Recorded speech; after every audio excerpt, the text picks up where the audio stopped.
DKT UPSC CSE। अगर आप केवल सिविल सर्विस परीक्षा के प्रीलिम्स, मेंस और इंटरव्यू के वीडियो देखना चाहते हैं तो सब्सक्राइब करें DKT UPSC CSE चैनल। यहाँ आपको टॉपर्स के वीडियो रैंक के हिसाब से अरेंज मिलेंगे। चैनल के लिंक के लिए डिस्क्रिप्शन बॉक्स में जाएं। Hi, I'm Roja S Rajan. I have secured AIR 108 in UPSC CSE 2021 and I'm getting into the Indian Foreign Services, and this was my second attempt, and anthropology was my optional, and I had secured 151 marks in paper 2. So in this video I'll be discussing about how you can handle paper 2 anthropology and what I have done, what are my strategies when it comes to anthropology paper 2 specifically. So since I've done self-study for anthropology, paper 2 was a little bit difficult for me to tackle because there was so much areas where we need conceptual clarity, and there's so much interlinkage with sociology. And since I'm from a science background, because I did my graduation in BTech Computer Science Engineering, I found it very difficult to go through this topics like caste studies and village studies. Because there we needed much more sociological understanding. So initially I thought I could cover paper 2 in maybe like 2 months, but I gravely underestimated the paper. Then I understood that there should be more time given to the paper so that we completely understand what these thinkers have tried to convey to us from their studies about caste system or about any specific tribes. So I had to put in more effort. So I took around 2 to 3 months in the first year of preparation for paper 2, and since the exam got postponed and I couldn't clear in the first attempt, in the second attempt is where I could properly give time for paper 2, and in that time period again, like I said, I could do paper 2 in 2 to 3 months.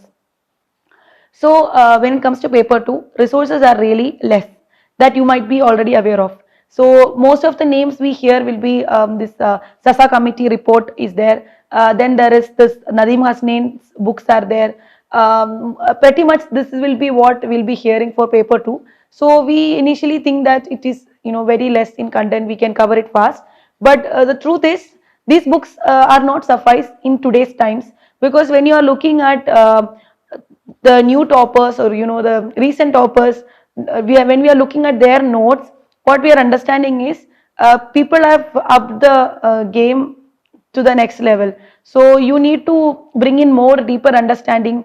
You need to quote more thinkers in the answers, so that the paper will look more like a anthropology answer sheet than like a general studies answer sheet. So in order to do that, we'll have to do a little bit more research and little bit more extra reading. So what I did was, I was already handed down some of the sociology materials by a friend. So she had done sociology graduation. So some of her textbooks were with me, and some original essays by M.N. Srinivas sir, those content were also there with me. So I used to read this as part of preparation as well as a leisure read.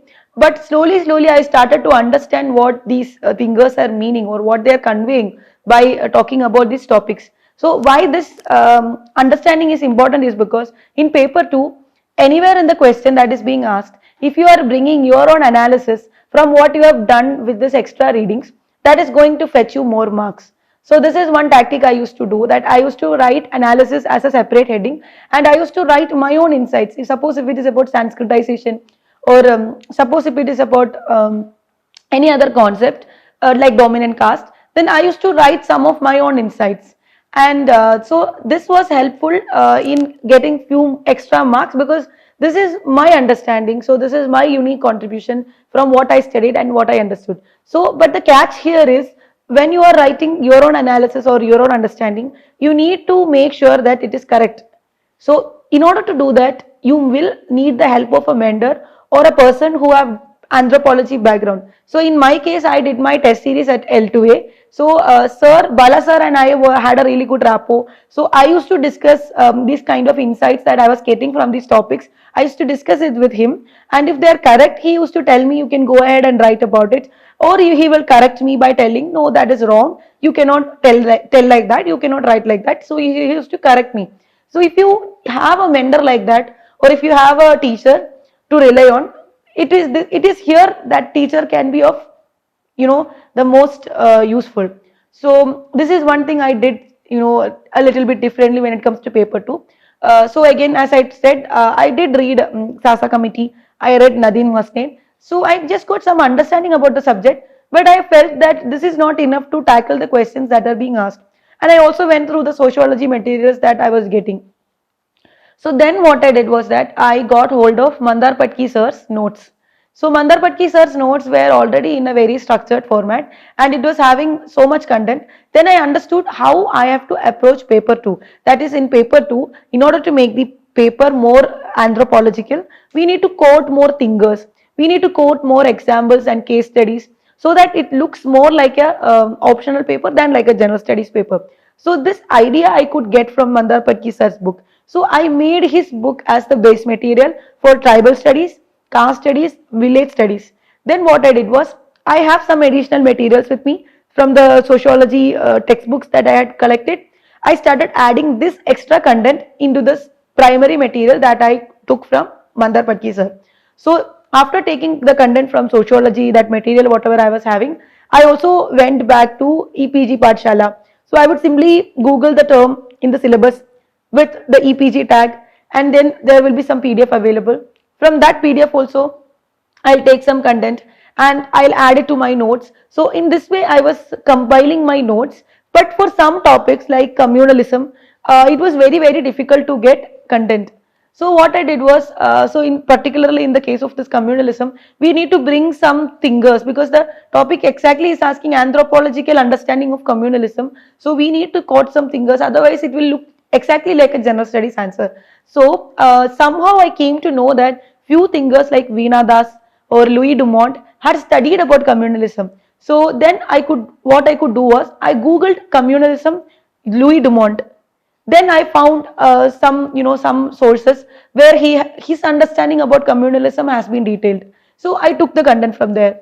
Similarly, Veena Das, I googled what she had spoken about communalism. So, and these names I was picking up from the test series answer key materials, or or maybe some toppers have randomly mentioned just the thinker's name. But I used to Google and try to understand what exactly that thinker told about this concept. So in this way, even for the less available topics like communalism, I was able to make at least 10-mark content notes and keep.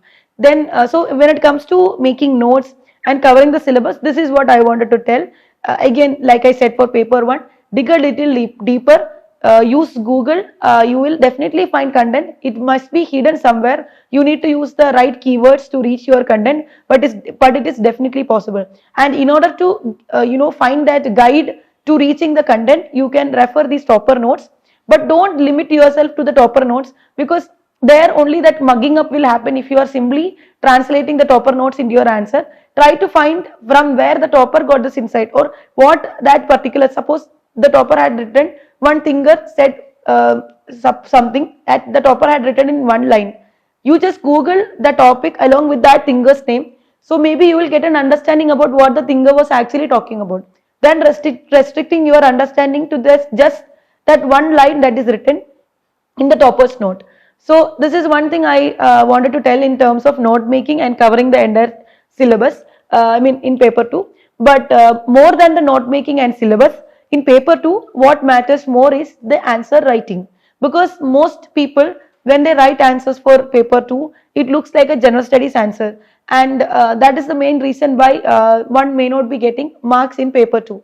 So what you can do is, you can sprinkle some thinkers and some examples and case studies in almost all the answers. And then you might be asking, how will we come up with thinkers? So if I'm specifically taking the case of tribal India, one thing you can do is, you can look for the thinkers who has done extensive research on some tribals. Like suppose there is a monograph by about one tribes by one thinker, then that thinker must have covered all the aspects of that tribal's life. Suppose it is Savaras. So if I am not correct, if I am not wrong, Savaras have been studied extensively by Verrier Elvin. So what you can do is, suppose there is a question on tribal art and you are writing some generic points, then you want to write some, some example, and you are writing about how the Saora tribal art, how, it is very famous now, it is very popular. There you can also quote about how Elvin had studied about this tribal art.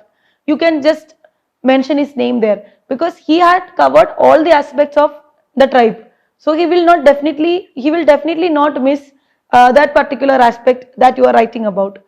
So in this manner, if you are having tribes and associated anthropologists who have studied those tribes, you can easily sprinkle that. Like if it is about decline of youth dormitories, you can definitely quote D.N. Majumdar because so I had read his book. So in the book he talks about decline of youth dormitories.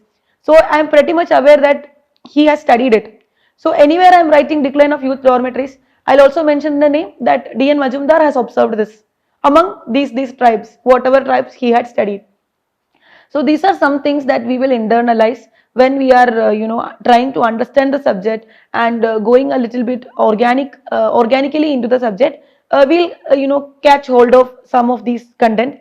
So these contents you can sprinkle easily across your paper too. So there will be so many fingers in your answers, and this itself will be enough to make it seem like it is standing out. But then again, when you are using these fingers, another thing you have to, be careful about is paper 2 is a little bit more analytical, so that analytical angle should also be there. Your answer should not just be like, you give one introduction, then finger you're quoting 10 fingers and then you're concluding. That should not happen as well, because there should be some analysis. Suppose there's a question on, is caste still relevant today?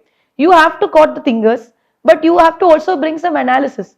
And contemporary relevance, you can talk about your understanding from what these thinkers have spoken about, and you can there in your understanding itself, you can quote one or two thinkers whose understanding is in sync with our understanding, or our understanding might have evolved from one particular or one or two particular thinkers. So we can use their names along with writing what we understood. So in this way, instead of just writing in a point format, you can take a hybrid way of writing paper 2 answers. That is, you can rely on paragraph as well as points. The only rule of thumb is you have to address the question and be analytical, and the paper should not look like general studies paper. So you have to quote some fingers, some examples and case studies. So this is how I tackled paper 2. But since it is a very analytical paper, I would suggest you to experiment all these analysis and all these all these things in test series, and get it corrected from a proper anthropologist, like a proper teacher who is having anthropology background, so who is able to correct you if you are going wrong and tell you to go ahead if you have come up with something really innovative and creative. So this is what I did for paper 2. And like I said, it was mostly random Google searches, EPG Pathshala, IGNOU materials, and the sociology materials that I got from my friend, along with Akshat Jain or this Mandar Patki sir's notes, Abala Mishra ma'am's notes, whatever sources those were available. I was simply taking content from all of this and compiling and making my own notes. So this is what I want to talk about paper 2. Thank you.